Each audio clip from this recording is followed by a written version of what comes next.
আপনি অনুমতি দিলে আমি একটু পরের প্রশ্নে যাইতে পারি।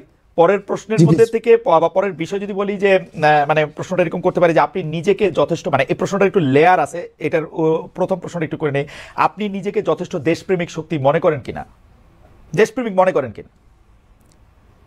আমি নিজেকে দেশপ্রেমিক মনে করি, তবে এটা হচ্ছে ওকে ফাইন, হ্যাঁ ইয়েস। না আপনি আরেক লাইন বলেন, অসুবিধা নেই, না আমি দেশপ্রেমিক মনে করি, দেশপ্রেমিক মনে করেন।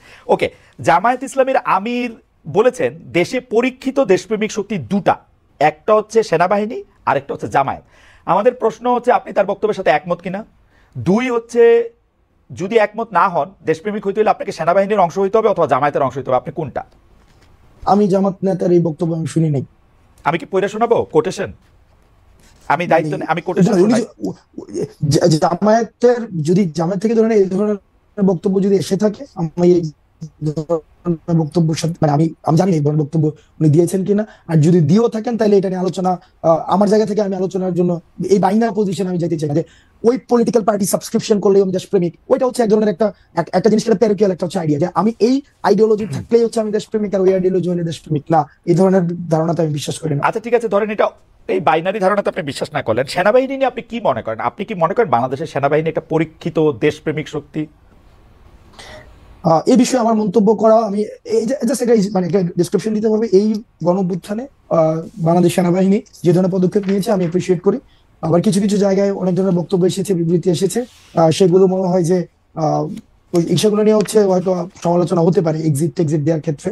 তবে সেনাবাহিনীর যে ভূমিকা রেখেছে তারা 5ই আগস্টের পূর্বে, তারা মানে অন্য কোনো ডিসিশন নিতেও পারতো, দেশের পরিস্থিতি অন্যদিকে যেতেও পারতো, তো তারা সেই জায়গায় যে তৎক্ষণকার সময় যে ভূমিকাটি রেখেছে সেটির জন্য আমি সাধুবাদ জানাতে চাই। তবে সেনাবাহিনীর সার্বিক বিষয় যে এটা লিটমাস টেস্ট তো খালেদ ভাই নাই, এটা লিটমাস টেস্ট আপনি কেমনে করবেন যে ইভেন্ট বেসিসে লিটমাস টেস্ট হয় না, যে এই ইভেন্টে দেশপ্রেমিক, ওই ইভেন্টে দেশপ্রেমিক, ওইভাবে দেশপ্রেমিকের লিটমাস টেস্ট নাই। কিন্তু এখন তো ইভেন্ট বেসড মানে লিটমাস টেস্টও অনেক বেশি চলতেছে, তাই না? জুলাই আগস্টে করেছিলেন, তার আগে কি করছেন, হাসান সাহেব ক্রোড়পত্রে লিখছেন কিনা, এগুলিও তো নানা ধরনের মানে কথা আসতেছে, কিন্তু সার্বিকভাবে জিনিসটা দেখার জায়গা তো সার্বিকভাবে দেখার জিনিসটা তো আসলে নাই।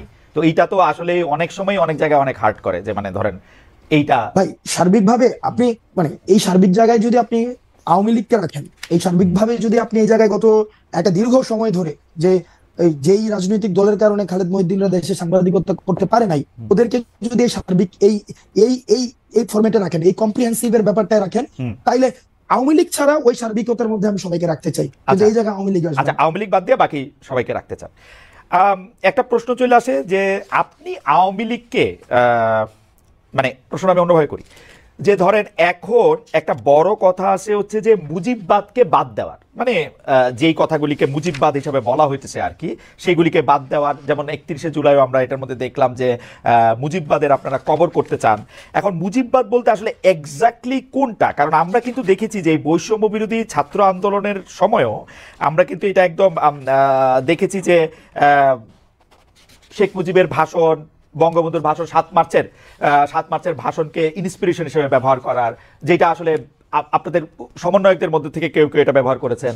আমরা দেখেছি ওই সময়কার স্লোগান ব্যবহার করার, তার কথা বলে মানুষকে ইন্সপায়ার করার। তো এইটার এখন যে আবার আপনারা মুজিববাদের কবর চাচ্ছেন, সেইটার কারণ কি যে আপনারা পপুলিস্ট জায়গাটা থেকে, মানে জনতুষ্টিমূলক এই জায়গাটা থেকে এটা ধরতে চাচ্ছেন, নাকি ব্যাপারটা এরকম যে ওই সময় আপনারা এটা করেছেন যাতে আপনারা একটা কৌশল নিতে পারেন, যেই কৌশলে আবার বেশি লোক আপনাদের প্রতি আকৃষ্ট হতে পারে? কোনটা, মানে ওই সময়টা কৌশল ছিল নাকি এখনকারটা কৌশল?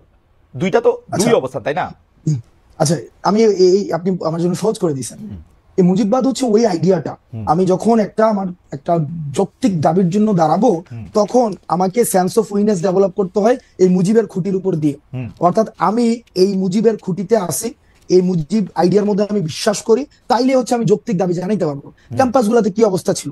ক্যাম্পাসগুলোতে অবস্থা ছিল আপনি কোন একটা যৌক্তিক দাবি নিয়ে দাঁড়ান, আপনাকে দাবি জানাবেন আপনি 3 দিন, আর আপনাকে বাকি 5 দিন আপনাকে বারবার বলতে হবে আমি কোনো রাজনীতি করি না, আমি এটা অরাজনৈতিক দাবি, এটা অরাজনৈতিক দাবি। এবং এই দাবিটাকে হচ্ছে যথাযথ করার জন্য আপনাকে বারবার হচ্ছে বলতে হবে যে কি, ওই যে বঙ্গবন্ধুর বাংলায় বৈষম্য ঠাঁই নাই, অর্থাৎ বঙ্গবন্ধুর সাবস্ক্রিপশন ছাড়া, বঙ্গবন্ধুর খুঁটি ধরা ছাড়া আপনি কোনো একটা যৌক্তিক কোনো একটা দাবি দাঁড়াই করাইতে পারবেন না। ওই আইডিয়াটা হচ্ছে সামগ্রিকভাবে হচ্ছে মুজিববাদী আইডিয়া। অর্থাৎ রাষ্ট্রের সবকিছু রাষ্ট্রের সবকিছুকে একটা সেন্ট্রালাইজড একটা আইডিয়া থেকে সেখানে ম্যানিপুলেটেড হবে, এবং ওই আইডিয়াটা হচ্ছে আনক্রিটিক্যাল আইডিয়া। এই আইডিয়াটাকে আপনি কখনোই ক্রিটিক করতে পারবেন না। ওই আইডিয়াটা হচ্ছে মানে সবকিছু বঙ্গবন্ধু স্বপ্ন, ওরকম ভাবে ওই লাইন থেকে সবকিছুকে একদম সেন্ট্রালাইজ করা হবে। ওই আইডিয়াটাই হচ্ছে মুজিববাদী আইডিয়া। এবং এটার ভাই এটা একটা হিস্ট্রিক্যাল নারেশন আছে, এটার এটা সামাজিক এক ধরনের ব্যাখ্যা রয়েছে, অর্থনৈতিক এক ধরনের ব্যাখ্যা রয়েছে, এই জিনিসটা সামাজিক বাস্তবতার এক ধরনের ব্যাখ্যা রয়েছে। এটা তো ম্যাথস না যে এটা হচ্ছে এই মুজিববাদের এই আইডিয়াটা তো আসলে ফর্মুলেটেড বা মানে হিসাবটা কি, এটা কি হাসিনা সরকারের সময় মুজিববাদের আইডিয়াটা হয়েছে, নাকি মুজিববাদের আইডিয়া শেখ মুজিবুর রহমানের সময়ও ছিল? শেখ মুজিবুর রহমানের সময় ছিল। আপনার যখন মুক্তিযুদ্ধটা হয়েছিল ডিগনিটি, ইকুয়ালিটি এবং জাস্টিসের ভিত্তিতে, এবং সেখানে ৭১ পরবর্তী সময়ে আইসা আপনি দেখেন এই প্রথম ৭১ পরবর্তীতে আপনার হচ্ছে কনস্টিটিউশনে এমন কিছু হচ্ছে আপনার আবার পিলার নিয়ে আসলো, যথা হচ্ছে যেখানে সোশ্যালিজম, ন্যাশনালিজম, তারপর হচ্ছে এখানে নিয়ে আসলো হচ্ছে বাঙালি ন্যাশনালিজম আসলো। কিন্তু এগুলো তো আওয়ামী লীগেরও মূলনীতি না, এটা আওয়ামী লীগের নীতিও না, মানে এটা মানে দেখেন মুক্তিযুদ্ধটা, হ্যাঁ এটা কাদের মূলনীতি? এই মূলনীতিটা ছিল ভারত এবং সোভিয়েত পন্থী যে মুক্তিযুদ্ধের সময়, সেই সময় দুইটা স্ট্রিম ছিল। আপনি যদি তৎকালীন সময়, আমি চেষ্টা করছি এখন পড়ার বা আগেও পড়ার চেষ্টা করেছি, তৎকালীন সময় বদরুদ্দিন উমর এবং হচ্ছে ভাষা নিয়ে আপনার লেখাগুলো যখন পড়ছি বা পড়ি, তখন দেখতে পাচ্ছি যে এখান থেকে কিন্তু একটা ব্যাপক একটা বিভাজন ছিল।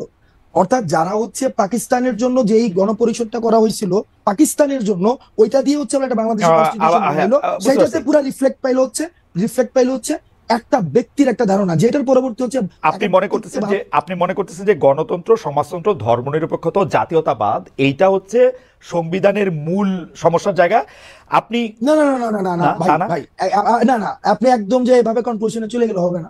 অর্থাৎ এই যে মুক্তিযুদ্ধটা হইলো ডিগনিটি, ইকুয়ালিটি এন্ড জাস্টিসের ভিত্তিতে, পরবর্তীতে আপনার মুক্তিযুদ্ধের যে সকল অংশীজনের কি মতামত নিয়ে এটা হয়েছিল নাকি পাকিস্তানপন্থী যারা রয়েছে, এটা একটা মানে এটাকে অন্যভাবে ব্যাখ্যা করার একটা সুযোগ থাকবে, কারণ এই যুগে হচ্ছে কনটেক্সট ছাড়া কথা ইজিলি আমি বলতে চাচ্ছি তৎকালীন সময় যে গণপরিষদটা করা হয়েছিল, সেই গণপরিষদটা হচ্ছে এই গণপরিষদটা কিভাবে মানে কোন নির্বাচনের ভিত্তিতে হয়েছিল? একটা ন্যাশনাল এবং প্রভিন্সিয়াল নির্বাচন, যে নির্বাচনটা এই তর্ক তো আমরা করতেই পারি, এই তর্ক আমরা সারা জীবন ধরে করতে পারবো যে এটা আসলে গণপরিষদ হয়েছিল কিনা, ৭০ সালে যারা নির্বাচিত হয়ে আসছিল তারাই গণপরিষদে বসবে কিনা, এগুলো তর্ক আমরা করতে পারি। কিন্তু আমি জানতে চাইতেছি যে আমরা এখন ৭২-এর সংবিধান বলি বা ইয়াটা বলি, এটার ক্ষেত্রে গণতন্ত্র, সমাজতন্ত্র, ধর্মনিরপেক্ষতা, জাতীয়তাবাদ এগুলিকে আমরা সমস্যা হিসেবে দেখতেছি কিনা, ভিসাভিস যেখানে আমাদের কাছে ডিগনিটি, ইকুয়ালিটি এবং সোশ্যাল জাস্টিস ছিল, এবং ডিগনিটি, ইকুয়ালিটি, সোশ্যাল জাস্টিসের এন্টিথিসিস আমরা গণতন্ত্র, সমাজতন্ত্র, ধর্মনিরপেক্ষতা, জাতীয়তাবাদকে মনে করতেছি কিনা, যে একটা আরেকটার সাথে সাংঘর্ষিক। না এন্টিথিসিস না, এখানে কন্ট্রাডিকশন আছে। হ্যাঁ, কন্ট্রাডিকশনটা একটু বলেন, কন্ট্রাডিকশনটা একটু বুঝি। এখানে দেখেন একদম পুরাটাকে হচ্ছে বাঙালি জাতীয়তাবাদ বানাই ফেলছে, এখন সবগুলাকে একসাথে হচ্ছে একটা প্যাকেটে নিয়ে আসছে। এখন পুরা এই জায়গায় আপনি দেখবেন যে ওইখানে গণপরিষদ থেকে তখন কিন্তু যতীন্দ্র নারায়ণ লামা কিন্তু তখন উনি অনির্দিষ্টকালের জন্য হচ্ছে গণপরিষদ। এই একটা স্পেসিফিক সমস্যা পাওয়া গেল যে জাতীয়তাবাদটা এরকম বাঙালি এরকম হইতে পারবে না, তাই তো? দেখেন না সমস্যা না, এখানে আপনার প্রত্যেকটা স্টেক হোল্ডারের অ্যাকনলেজমেন্ট প্রয়োজন।